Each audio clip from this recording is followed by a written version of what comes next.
1 in every 7 children live in poverty right here in our very own country, which means that if they were hoping to become a figure skater or a hockey player, that the chances of them becoming that just due to financial hurdles alone makes things a lot more difficult. So that's where Evan Kozner and Caitlin Osmond, you guys both come into play. Welcome to Breakfast Television. Thank you so much for having us. So for starters, you are the co-founder of Skate to Great. So what is Correct. that charity all about? So Skate to Great was founded a couple years back with the idea of collecting your old hockey skates and figure skates and sticks and helmets all across Canada and providing them to different charities, schools, and community organizations that need them.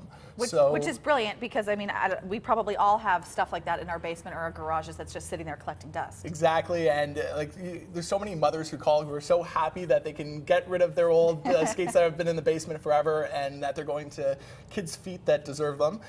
We work with at-risk youth, and we also work with so kids sometimes with a financial barrier that otherwise wouldn't have that opportunity to go skating, or kids with a disability of some sort that, again, typically wouldn't have that opportunity. So it's a brilliant idea, but what sparked it?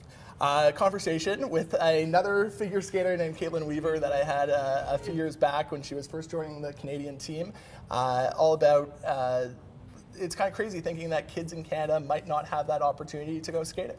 And there wasn't one organization kind of that was the union to make sure that this distribution network and sort of networking and kind of bring everyone together across Canada, and that's what we're all about. So it's 100% run by volunteers as well. So we've got no one on staff, and FedEx has been kind enough to send us on a national tour. So we're doing an 8-city tour to get the word out, and we're also collecting skates with the Edmonton Oilers next Saturday as well, and collecting it all this week. So at Rexall Place? At Rexall Place on the 28th, on the Saturday, outside and on both like entrances, kind of by the Wayne Gretzky statue, I believe, and by where the public transit entrance is as well. And we were in Vancouver with the Canucks the other day, which might not be the favorite team around here, I'll tell you that much. But there's another team to the south of us, Calgary, that's really not the favorite team around here, so Vancouver's okay in our books, just okay. Which is always good too, yeah. So. And of course, and then Olympian Caitlin Osmond, we're so pleased to have you right here on this couch. So you joined on a little bit later, but you had kind of your own hurdles or to be able to to get into skating as a kid. You guys had a long way to drive and dealing with all that. It was really difficult when I was a kid to skate. We only had ice around from October until May during the year, and then we'd have to travel 3 hours to be able to skate in another city. So it was really difficult when I was younger, and I don't even remember there being a skate shop in my town. So it was difficult getting skates and getting the proper ice time that I would like to have. So it's definitely been a hard time. So how much hurdles like that do you think kind of holds kids back? I mean, especially because I know that you were injured last September yourself, kind of holds you back too?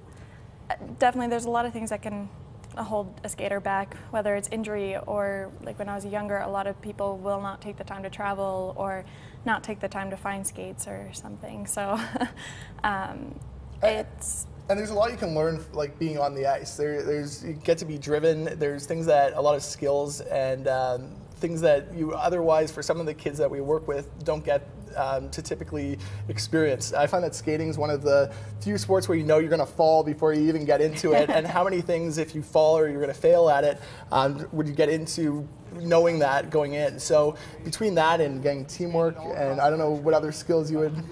Well, like you said about the falling in can skate, the first thing we learn is how to fall and how to get back up from it, and that is definitely something that I've carried throughout my entire career, is that no matter what happens, if you fall or break a leg or have to fight to be able to keep on skating, you always find a way back, whether it's in skating or any other life.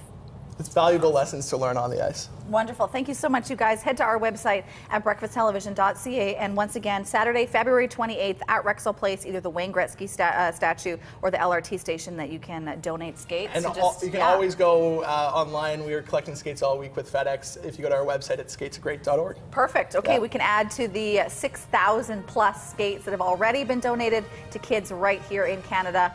We continue with Breakfast Television. News, weather, and traffic is coming up next.